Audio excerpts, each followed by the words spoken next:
Ini lucu banget mas, kenapa jadinya troublemaker? Kalau di Jepang sendiri masih nyebutnya Ryuga Gotoku. Atau kalau enggak ya Yakuza gitu kan. Tapi kalau di luar Jepang, sudah Like a Dragon. Bahkan dari Yakuza 7 udah kayak rebranding jadi Like a Dragon kan judulnya. Sampai sekarang nih masih Like a Dragon. Tapi orang yang ngomong itu Yakuza, ya masih ngerti kalau yang ngomong itu ya Like a Dragon. Dan sebaliknya, sebenarnya semuanya pede. Cuman Gizmo Talk Podcast by Gizmology. Halo Gizmo Friends, kembali lagi di Gizmo Talk bersama saya Pradipta Nugrahanto atau kalian bisa panggil saya dengan Dipta, dan bersama saya masih ada Nanda Gamecom. Kalau kalian udah cek episode sebelumnya, mungkin bakal tahu kenapa Nanda Gamecom namanya Nanda Gamecom. Sebenarnya namanya bukan itu, cuman kenapa itu ada di episode sebelumnya. Kalau belum nonton dulu. Nah, kalau yang di episode kali ini kita bakal ngobrolin soal game yang membuat nama Gamecom yang ada di baju Nanda ini begitu populer, gitu ya. Troublemaker. Ya. Troublemaker itu mungkin banyak Gizmo Friends yang suka main game ya utamanya, yang menyangka itu game pertamanya Gamecom. Padahal bukan ya. bukan. Ada Day Without Me yang genre-nya beda banget sama Troublemaker ya. Itu juga silakan dicoba kalau penasaran ya. Ada di Steam ya yang gitu ya. Oke. Nah, keputusan untuk switching dari genre-nya Day Without Me ke Troublemaker itu kan pasti melewati ini ya, riset yang panjang. Sampai kalau di episode sebelumnya kita udah bahas soal action komedi. Gitu. Nah, apa yang membuat Nanda memutuskan untuk wah ini nih momen yang tepat? Kan kalau mau merilis sesuatu itu perlu ada momentumnya dulu gitu ya. Untuk memunculkan si Troublemaker 1 di tahun 2023. Kalau ini mirip sama episode sebelumnya, kita ya tadi benar balik lagi ke riset panjang banget kan. Awal-awal aku pengen bikin game action, tapi action aja kan nggak cukup kan, maksudnya action udah terlalu banyak nih masih di dunia aja, nggak cuma Indonesia.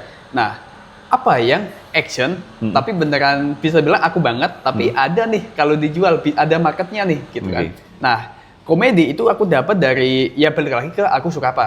Saat itu aku suka game-game kayak Devil May Cry, Yakuza, sebagainya. Mereka punya satu kesamaan, game ini walaupun actionnya keren banget, tapi ada banyak momen kayak nggak jelas ini game gitu. Nah, momen-momen kayak gitu yang action komedi seru juga gitu. Nah, habis itu ya baru riset sebagainya, apakah emang action komedi itu ada pasarnya, bisa kita jual sebagainya.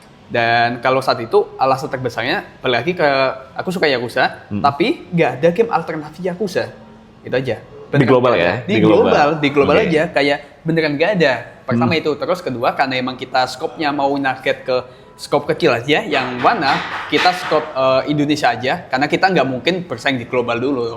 Nah, kita di Indonesia action komedi ada nggak pertama itu? Tema kayak gini familiar nggak kayak gitu? Nah, beneran masih kosong melompong gitu loh studio yang mendeklar studio itu komedi. Beneran belum ada. Habis itu ke temanya, sebagainya. Kalau kita saat itu numpang temanya si Bully 2 cuman rumor. Sampai sekarang malah. Beneran nggak ada tuh kelanjutan Bully kayak gimana. Habis itu action komedi, tema sekolah, bla bla bla kayak gitu. Sampai ke titik kita triggernya apa ya? Biar kita viral. Barulah kata-kata kasar kita buat pancingan, ini bakal viral. Semua itu dibungkus jadilah game Belum Troublemaker, para kacau. Judul namanya. Oke. Jadi ya panjang tuh alasannya. Ini kita bakal mengupas kenapa ada ganti judul dan lain-lain. Tapi sebelumnya pengen nanya dulu sama Nanda. Soal sebenarnya saya pribadi itu masih penasaran sama yang namanya action komedi sendiri gitu loh. Nih, action komedi kalau tadi Nanda ngasih contohnya DMC atau Yakuza gitu ya. Komposisi komedinya itu apakah mereka juga men-state ini adalah game action komedi? Kalau setahu soalnya itu adalah game action. Game gitu action kan. ya. Nah, justru itu. Jadi aku ikut penasaran apakah statement action komedi itu bisa dijual sebagai branding. Karena emang ya aku sih saat itu waktu lihat Yakuza RGG Studio lah, mereka juga nggak nge-statement action komedi, itu game action adventure aja. Tapi bagiku ketika aku main sebagai player, ini komedi banget gamenya gitu loh. Nah, aku pun penasaran karena studioku aku lagi nyari branding kita mau ke arah mana, bisa nggak ya komedi jadi branding kita? Ternyata bisa, gitu. Oke. Emang, ya aku ukuran coba lah. bisanya ya karena gamenya terjual. Ternyata bisa, ya ini sampai sekarang gitu loh. Iya. Nah, ini sekarang kita nyambung ke yang dibilang Nanda tadi soal para kacuk yang jadi troublemaker, Iya, gitu iya. ya. Itu mungkin ceritain dong. Kenapa sampai akhirnya memutuskan ganti judul game? Jadi kalau para kacuk kan image-nya udah Indonesia Iya, banget, iya, gitu iya. ya. Walaupun mungkin orang juga akan bingung. Ini Lucu. artinya apa? Ya, ini gitu lucu kan. sih. Karena saat itu kita sama publisher kan lagi meeting nih. Ya udah meeting biasa lah. Masalah apa namanya, masalah gamenya. Bukan masalah judulnya kita meetingin. Ya. Tapi setiap kita meeting, publisher kita tuh susah banget mau ngomong para kacau dari US. Oh, Pakai logat ya Amerika gitu kan. Iya, Para iya. kacau. Sampai ke titik kita ganti judul apa ya? Jadi dari situ mau, tapi semua ini lucu banget mas. Kenapa jadinya troublemaker? Para kacau itu sebenarnya nama gengku waktu masih SMK. Oke. Ada nama gengnya Para Kacau. Kenapa kacau? Para itu ya para, kacau itu lelaki lah. Kita intinya isinya para lelekannya cowok semua. Iya. Habis itu ya aku izin otomatis ke game Para Kacau buat bikin gamenya dan dibolehin. Nah Oke. balik ke momen ganti judul tadi. Saat itu kita bingung sama publisher. Para Kacau kalau ganti judul apa ya? Ya otomatis harus Inggris ya kan? Karena udah ada niat nih ganti judul ke troublemaker. Ganti judul. Kita nyari nih beneran random aja nyari kata gantinya Para Kacau sebenarnya. Iseng ngecek di KBBI. Ada kacau itu pembuat masalah. Entah gimana ceritanya itu ternyata ada para pembuat masalah berarti troublemaker. Ya itu jadi ya jalan Tuhan sih. Menarik ya buat Gizmo Friends yang belum tahu kalau kacuk itu sebenarnya Pembuat ada di masalah. KBBI. Ada di KBBI, ada. Kita pun juga kaget kok ada. Oke. Dan ya udah ketika diterjemahkan jadi mungkin global rilisnya jadi troublemaker juga bukan sesuatu Ya, yang dan jauh-jauh banget ini gitu sih, ya. jadi selain karena tadi publish kita susah ngomong, gara-gara obrolan itu kita jadi berkali-kali ke Yakuza.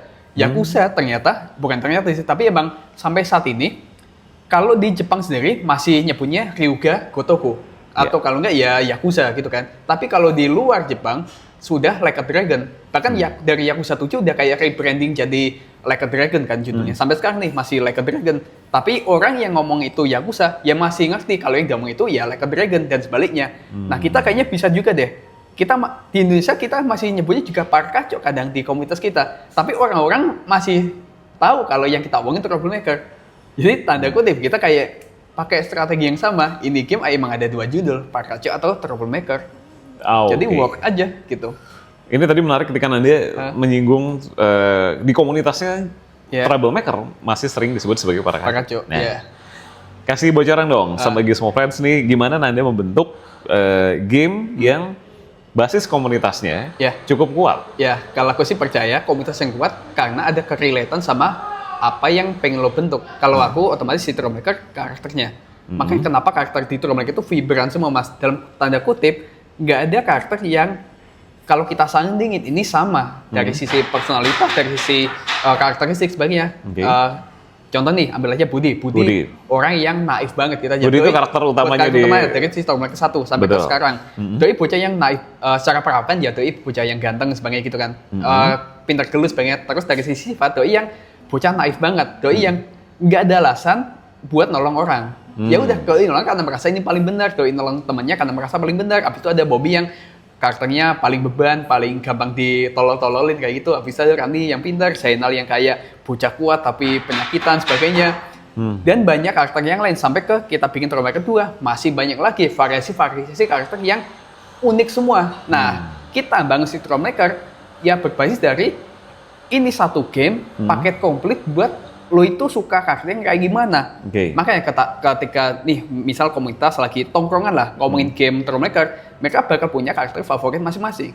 Dan itu bisa dilihat di sekarang aja ketika kita dapat fan art dari teman-teman, itu fan artnya nggak selalu di MC kita, nggak selalu di karakter utama si Budi atau Jordan. Banyak banget karakter-karakternya lain yang di cosplayin, dibikin fan artnya sebagainya. Karena itu tadi lo bisa relate ke ya semua karakter gitu loh. Oke. Nah itu terjadinya organik begitu saja atau Kalau memang ini bagian dari desain, bagian dari desain game itu sendiri. Kita nggak apa namanya Makanya kenapa judulnya juga bukan The Adventure of Woody, enggak juga. Makanya kenapa judul Troublemaker emang ini ke satu geng ini yang diceritain dengan tentang perjalanannya ya kawan-kawannya Woody gitu. Oke. Jadi ya itu nggak cuma satu orang ini. Oke. Nah, kalau ke komunitasnya sendiri ketemu orang-orang yang memainkan itu dikelola dengan Oh, lu. memang dikonsepkan. Oh, Ini setuju. potensial player gitu. Terus dikumpulkan jadi ya kan itu juga kan yang nantinya modal untuk pengembangan game berikutnya, bener nggak? Iya benar Gitu. benar kayak gitu. Nah, tapi gimana? Ini teknisnya gimana sih? Kalau teknisnya sebenarnya gini, ini bukannya ngasih saran sih, tapi kalau kita jujur aja waktu kita pertama kali desain si Troublemaker, kita fokusnya bukan ke yang ini jadi IP gitu loh, tapi emang kita fokusnya kita jadiin ini game. Oke. Udah fokus aja ke bikin game. Sisanya itu ya bagian dari bonus saja. Jadi bukan berarti ini harus nargetin komunitas ini harus jadi merchandise, ini jadi apa? Enggak, kita fokusnya bikin game. Gamenya anggap aja udah hampir jadi, baru kita ini potensial kemana lagi ya? Barulah mikir, barulah kita kayak oke, kita promosin ke sana, promosin ke sini, kita bikin apa, merchandise, barulah jalan. Tapi balik lagi, waktu kita pertama kali bikin ini Troublemaker, ya bikin gamenya aja. Jadi bisa dibilang kalau menurut Nanda apa yang membuat orang berkumpul menjadi komunitasnya Troublemaker ataupun Gamecom itu memang terjadi secara organik Iya, aja. organik aja karena gamenya. Gitu. Oke. Maksudnya kayak ini aja, ya ini balik ke Yakuza Devil May Cry lah. Ya aku suka gamenya ya karena gamenya. Nah, abis itu nongkrong ya kita sesama suka game kayak gitu, ya kita langsung ngalir gitu loh, ngobrolin game itu sebagainya gitu kan. Nah, aku juga pengen hal yang sama di Troublemaker. Bukan dipaksa buat lo suka game ini, tapi emang karena lo suka, jadi lo organik buat ngomong ini sama teman-teman lo. Oke. Nah, kalau ngomongin soal teknis nih, ini mungkin buat Gizmurras yang bertanya, kalau ngelihat desainnya Troublemaker kan 3D ya dia kan, pasti dari sementara buat para dev lain gitu, jarang ya kayaknya yang bermain di 3D dari game dev Indo. Rasanya sih masih belum sebanyak itu, ya kan bisa dibilang mungkin baru belakangan ini lah. Ada X of Blood sama Agni gitu kan, itu yang upcoming title yang 3D-nya udah wow banget. Tapi sebelum itu ya Troublemaker punya 3D yang berbeda lagi, selain ya tentunya Dreadout ya dari Digital Happiness. Genrenya horor tapi itu kan. Nah, apa yang membuat Nanda memutuskan bahwa oke, Troublemaker ini kan kalau buat yang udah mainin gamenya mungkin relate ya gitu ya, kan itu kan ada komik, ada adegan komiknya, ada adegan 3D-nya gitu. Nah, apa yang membuat Nanda terpikir untuk menggabungkan ini komik dan 3D jadiin satu aja, nggak komik aja atau 3D aja gitu? Lucu sih mas. Sebenarnya kita waktu bikin Troublemaker emang pengennya full 3D. Sebenarnya semuanya 3D. Cuman ini balik lagi ke masalah kenapa kita harus kira-kira 2 tahun, kenapa kita harus batasin 1-2 hal. Karena kita ternyata nyadar kita belum bisa di situ. Kita belum bisa bikin full cinematic cutscene, full 3D sebagainya. Kita beneran ini deh nyadar lah batasan kita di mana. Nah, kalau secara game ya oke lah kita masih bisa bikin buat mekaniknya, gameplaynya sebagainya. Cuman masalah di cutscene lah, anggap aja ya. Cutscene, kita kan ceritanya harus ada momen-momen yang emosional, habis itu ada yang mimik wajah sebagainya. Saat itu kita udah nyoba, nggak bisa. Skill kita masih belum bisa bikin cutscene kayak gitu. Terus ya udah kita nyarilah alternatif kayak gimana. Oke, kalau kita 3D nggak bisa, pakai apa ya? 2D paling make sense. Makanya ya untuk sekarang kita pakai 2D karena kita belum bisa bikin full 3D. Ini paling oke strategi cara nyelesain ini game.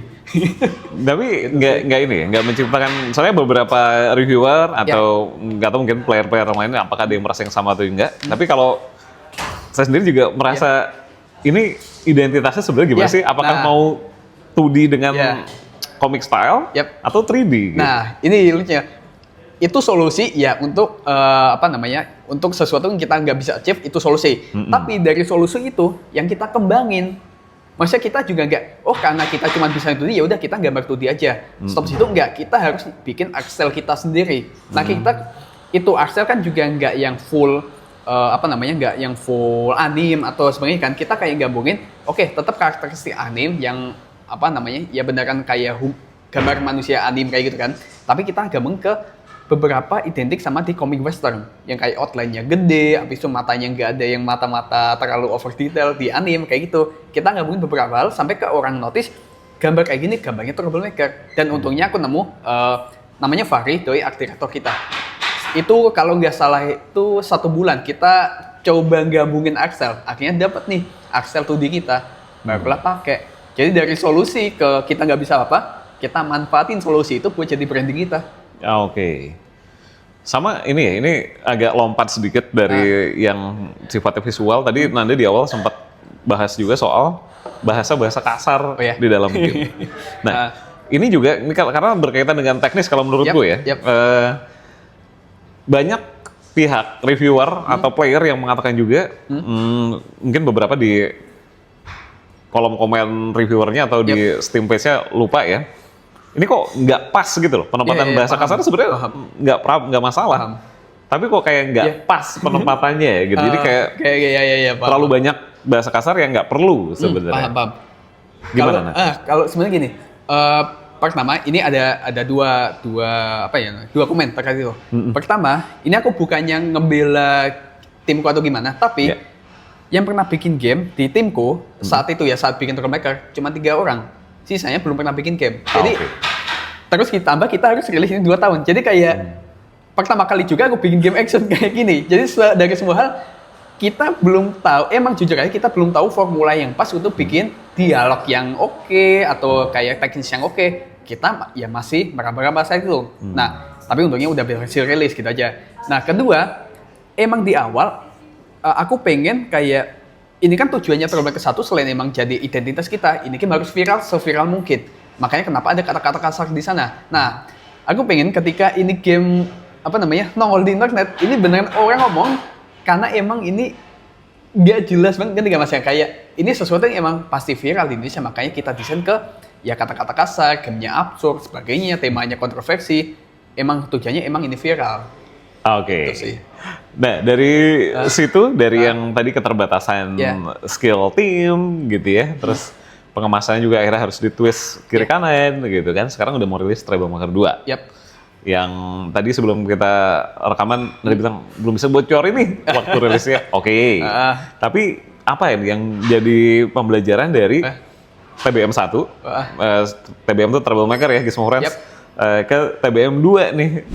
Apa yang, ini kayaknya kita udah selesai nih. Problem-problem yang ada di TBM 1 sekarang udah bukan isu lagi sekarang. Apa tuh? Troublemaker 2 itu bisa dibilang kayak gini deh, dari awal yang waktu aku masih nulis sendiri itu 2020-an, itu kan aku udah nyiapin aku pengen bikin apa aja, ya kan? Yang pertama otomatis Troublemaker 1 itu jadi game action pertama kita. Nah, setelah rilisnya Troublemaker 1, Troublemaker 2 ya otomatis gas dong, jadi game open world pertama kita. Jadi kita ya tetap sesuai rencana buat bikin game open world, tapi kita nggak melupakan feedback dari Troublemaker 1. Kita tetap baca kok semua feedback dari Troublemaker 1 yang baik, yang jelek, dan sebagainya. Nah, kita semua itu yang tetap kita implement ke Troublemaker 2, tapi yang cocok sama yang memang kan kita achieve. Apakah ini cocok dengan tujuan kita di Troublemaker 2 sebagai game open world pertama kita? Kalau enggak, ya kita buang gitu loh. Kalau yang paling cocok, itu otomatis ke penempatan dialog, sebagainya kayak gitu. Itu tetap kita akhirnya tahu, gimana cara nulis dialog gitu loh. Jadi itu otomatis. Tapi sisanya ya ini ide fresh dari kita. Gitu. Bukan semua feedback dari si Troublemaker 1 harusnya gamenya gini, gamenya gitu. Ya kalau emang kita niat ada bikin itu dari awal, kita implement. Tapi kalau dari awal kita nggak pengen bikin sesuai komen itu, ya kita nggak mungkin implement itu juga. Itu sih. Ya. Nah, kalau gitu nih ya, tadi kan Anda bilang ini dari action sekarang geser ke open world. Komedinya masih tetap ada tuh? Masih, malah lebih liar, Mas. Lebih liarnya, Troublemaker 1 tuh kita masih banyak batasan di sana. Kita masih banyak batasan dari mekanik, dari gameplay, dari story, apalagi terutama dari sisi ini deh, development time lah. Makanya kenapa terasa banyak cut konten di sana. Karena emang ya kita cut aja, karena nggak mungkin. Apalagi temanya sekolah, banyak batasan yang kita nggak boleh masukin di tema sekolah gitu lah. Troublemaker 2 udah pada lulus, udah pada settingnya juga kota sekarang udah dieksplor sebagainya. Kita bisa implement semua hal yang kita pengen bikin di Tromber 1. Contoh set story yang ada misinya. Sekarang udah ada di Tromber 2. Gameplay yang awalnya kita pengen di TBM 1 yang akhirnya nggak bisa rilis, nggak bisa dibikin di TBM 1, kita bikin di TBM 2. Jadi kasarnya gini, kita dari dulu pengen bikin game kayak Troublemaker 2. Cuman terbatas saat itu jadinya Troublemaker 1. Oke. Ini sih. Nah, kalau ngomongin tadi ya masih tetap seputaran komedi yang Iya. Nanda bilang bakal lebih gila lagi Iya, sekarang. lebih gila. Kalau di film ini kan ada yang namanya komedi konsultan. Oh, ya iya. kan?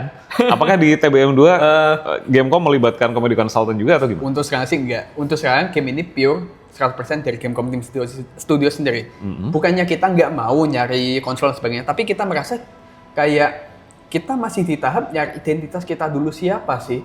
Masih pencarian kita bisanya apa. Nah kalau kita udah nemuin titik itu, kita baru kayak misalnya Mas komika gitu. Aku baru bisa ngasih presentasiku ke Mas, kita tuh studio apa, kita gedenya di mana sebagainya, barulah Mas bisa ngasih info ke kita. Tapi kalau dari kita sendiri kita belum bisa nemuin jati diri kita banget di mana, kita kuatnya di mana, ya bakal tetap susah walaupun ada konsultan. Menurutku gitu, makanya kita emang harus nyelesain dulu proyek-proyek kita baru dapat nih ini yang kita kuat di mana. Gitu. Oke. Nah, kalau gitu pertanyaan berikutnya adalah kan ini udah dua seri game Ya. gitu ya. Yang pertama sudah hadir, yang kedua upcoming. Yep. Masih dengan tadi Nanda bilang masih mencari final form-nya itu masih Iya, dalam iya. proses pencarian. Yep.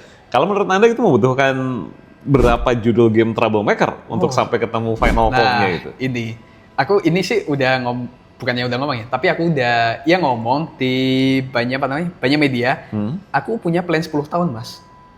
Yang aku mulai dari 2020 setelah aku resign tadi, aku udah nulis nih selama 10 tahun aku ngapain. Ini pencarian jati diri studio ini 10 tahun. Nah, 10 tahun ngapain aja aku nggak bisa bocorin. Tapi ini udah setengah jalan. Troublemaker 2. Berarti Troublemaker-nya sendiri hampir bisa dipastikan akan ada Troublemaker. Aku nggak bisa bocorin ya, tapi ya 10 tahun aku udah ada mau ngapain gitu aja. Oh. Oke. Finalnya di 2030 gitu aja. 2030. Itu final dari yang apa aku tulis di 2020 lalu. Bersama Gamecom. IP-nya apa? Belum bisa dibocorin? Ya, belum bisa. Pokoknya game kok mau gini nih. Iya. Nah, kita balik lagi ke si Troublemaker deh, Yep. kalau gitu. Nanda di episode sebelumnya cerita kalau Troublemaker itu justru playernya paling banyak dari Indonesia. Yep. Nah, apakah market yang terjadi itu memang udah sesuai dengan harapannya Nanda sebagai kreator gamenya? Atau ini sebenarnya bukan ini sih, wow gitu. Emang udah banyak yang main, tapi kok begini ya ternyata ya? Kalau kita emang dari awal kan, ini waktu bikin si Troublemaker 1, kita emang nyadar kita belum bisa bersaing di global gitu aja. Nah, paling menang di mana? Ya negara kita sendiri aja. Kita skopnya kita jaga aja ke yang negara kita aja. Makanya Troublemaker 1 emang targetnya Indonesia. Makanya kita sesuai emang apa ya yang bisa ramai di Indonesia gitu. Kontennya, gameplaynya, sebagainya kayak gitu. Makanya jadilah si Troublemaker 1. Tapi ya apa kita mau safety aja di Indonesia? Enggak, kita pengen itu lebih gede-gede lagi. Habis itu Troublemaker 2 kita sih berharapnya di SEA gitu. Jadi ini lebih ke apa ya namanya ngenalin Indonesia gitu lah. Nah lucunya kita kan beberapa kali event luar kan. Paling ku inget sih waktu di Malaysia ada event namanya Level KL. Itu aku masih inget banget kita lagi jaga booth nih. Habis itu ada beberapa mahasiswa dari Malaysia, Thailand sama Vietnam datang ke booth kita. Mereka ngenalin, we love Troublemaker, we from Malaysia, we from Vietnam kayak gitu. Jadi kayak oh berhasil gitu loh, maksudnya apa yang kita harapkan, apa yang kita bangun buat Troublemaker 2 kayaknya beneran bakal kejadian deh, sama kayak sih waktu kita bikin Troublemaker 1 yang fokusnya Indonesia aja. Ini kita nextnya SEA gitu. Ada riset tersendiri nggak sih yang dilakukan untuk kalau memang sebelumnya kita mendekatkan sama konsumennya? Kalau aku sih risetnya ini, walaupun kedengarannya tadi kayak ke region atau ke negara ya, tapi risetku bukan ke negara. Kalau aku sih negara itu contoh Indonesia aja.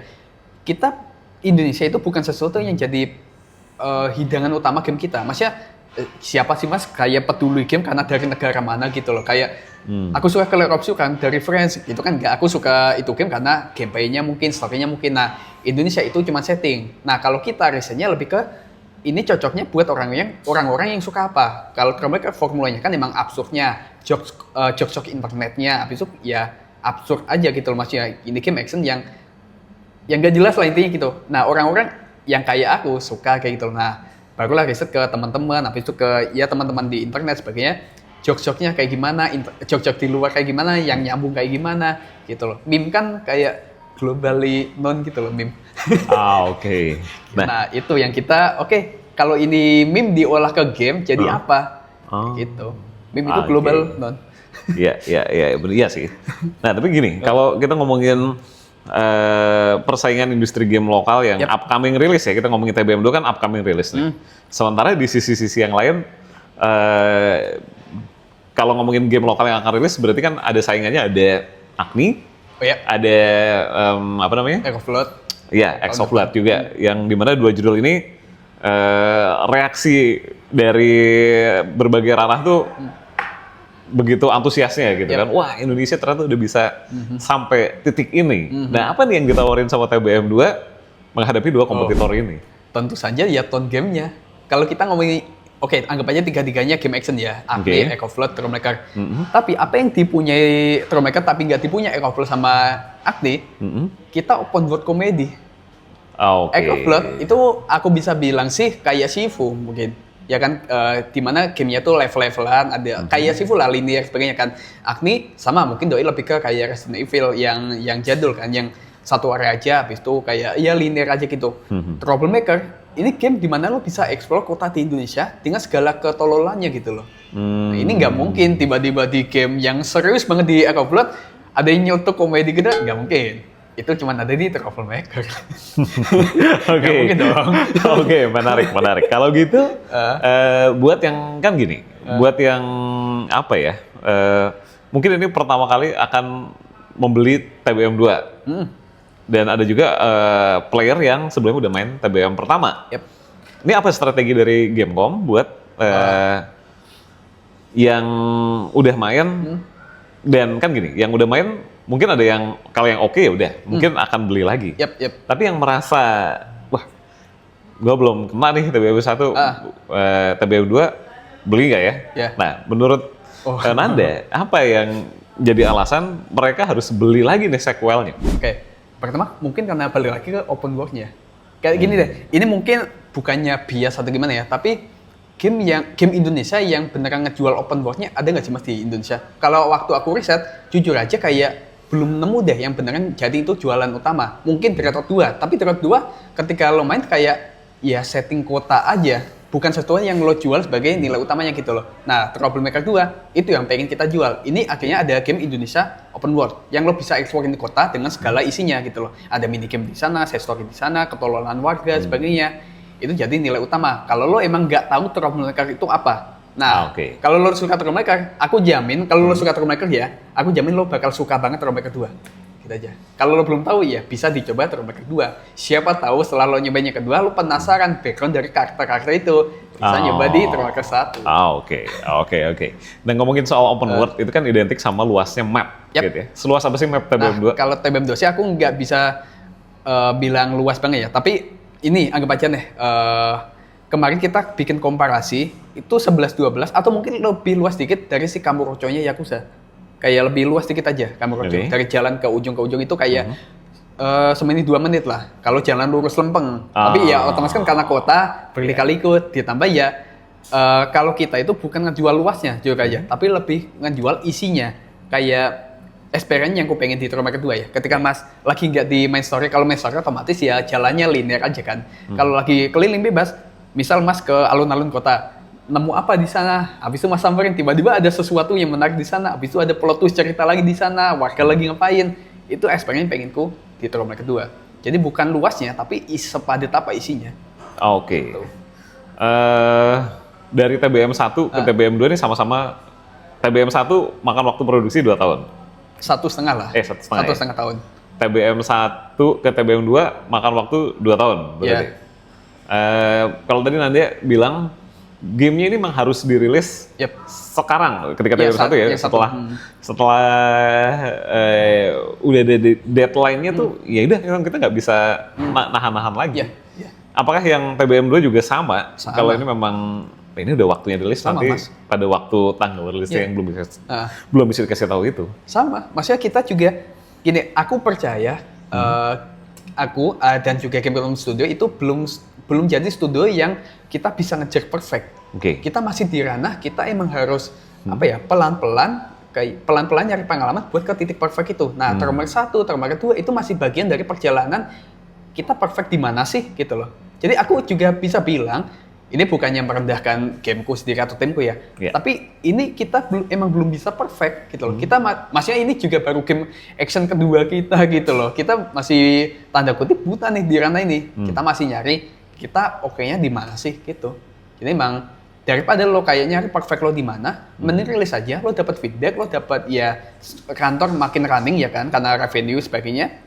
Lo ditambah lo dapat bonus ya ini game lo rilis gitu loh. Buat next pelajaran lagi. Oke. Kalau gitu sepakat nggak sih kalau ini kan di berbagai produk digital gitu ya, produk digital yang jelek katanya kan ada pihak-pihak yang bilang produk digital yang jelek itu adalah produk yang nggak dirilis. Oh iya, setuju. Sepakat nggak? Setuju banget. Nah itu kan keselku waktu kenapa aku akhirnya bener-bener nekenin kita harus bikin game action, rilis. Ya kan ya tadi waktu di episode sebelumnya ya aku ngomong dulu banyak game-game action waktu aku datang ke event-event game gitu. Tapi pada kemana game-game itu? Itu kan juga aku sebagai player kesel gitu loh masnya. Itu kemana? Akhirnya aku harus nekenin. Emang harus rilis kita tuh. Itu juga ya. Berarti kalau pelajaran yang tidak kalah penting dari semua lika-liku pengembangan game, ya rilisnya Iya. itu sebenarnya Iya, kan. makanya. Ketimbang hujan komentar negatif di Steam page atau ketika di review orang banyak negatif komennya, itu masih jauh lebih baik ketimbang gamenya nggak Maksudnya rilis. juga kayaknya ajaib banget ya kalau satu game atau satu produk itu yang semua reviewnya itu positif. Pasti ada yang negatif karena ya aku sih yakin satu karya seni itu bukan buat semua orang, Mas. Tapi pasti ada satu pihak yang emang nggak suka kayak gini gitu loh. Jadi ya komen negatif itu hal yang wajar maksudku. Jadi ya Rilis Gizmo Friends. Oke. Nah, ini ada bocoran atau memang info yang beredar gitu ya. Kalau nanti TBM dulu ini kan main story-nya udah bukan anak sekolah lagi kan, tapi lulus. sekumpulan anak yang lulus dan punya misi di industri musik. Ya. Benar? Ya. Oke. Nih, siapa yang ditargetkan kalau audiensnya apakah masih kalau ini kan relate gitu anak sekolah oke. Sekarang anak sekolah lulus dan berkarir di industri musik. Ini yang lucu. Apa namanya? Makanya aku bilang lagi kalau si target audiens kita itu bukan tematik kayak contoh Indonesia yang kita jual sebagainya enggak. Dan ini sama term kedua bukan ke anak musik yang kita jual. Tema term kedua kan adalah ada dua nih. Kenapa judulnya juga Beyond Dream? Mimpi dan narkoba. Temanya kan itu. Judul Beyond Dream kan Beyond Dream yang melampaui mimpi ya kan. Dan sebenarnya itu sama kayak filosofi Gamecom sekarang. Gamecom udah nih cita-citanya kecapai buat bikin game company. Nah, next level apa kita? Melampaui mimpi. Problem kedua juga sama, Mas. Kita itu pengen nyeritain tentang oke, ketika lo udah lulus sekolah, lo apa sih? Lo jadi apa sih? Makanya banyak karakter kan di sana. Ada geng Parkaco yang MC Term 1 itu kan Budi kawan-kawan kan. Mereka ada yang Budi otomatis jadi petarung MMA, Doi nggak lanjut kuliah, nggak kerja. Si Bobby masih kuliah, Randy ya kerja, Zainal sekarang ngelola kafe. Tapi aku pengen nyeritain kayak dua sudut pandang mimpi gitu loh. Mimpi kan antara lo punya mimpi atau lo ikut hidup aja, lo ikut ngalir aja lah hidup kemana lo ikut aja. Nah, karakter yang kayak gitu udah ada Budi. Budi itu orang yang disuruh bokapnya buat ngelakuin A, yang ngelakuin A. Doi masih naif banget gitu loh, kayak ya udah hidup gini gitu loh. Ketika teman-temannya susah ya, Doi nggak mikir panjang, nolong aja tanpa tahu resikonya. Itu Budi banget. Tapi mimpi kan pasti ada orang yang ambisius. Makanya aku butuh karakter baru yang mewakili mimpi buat orang-orang ambisius. Adalah Jordan dan bandnya Beyond Dream. Itu pure karakter baru di Term kedua gitu loh. Nah, jadi ada dua sudut pandang nih tentang mimpi. Orang yang punya mimpi sama enggak. Itu target market kita. Orang-orang yang lulus sekolah ngapain? Nah, oke. Tuh. Menarik. Seperti kalau dari yang dikasih tahu Nanda tadi ya, setidaknya buat yang belum mencoba Troublemaker sama sekali, ya ada kebaruan yang bisa ditunggu.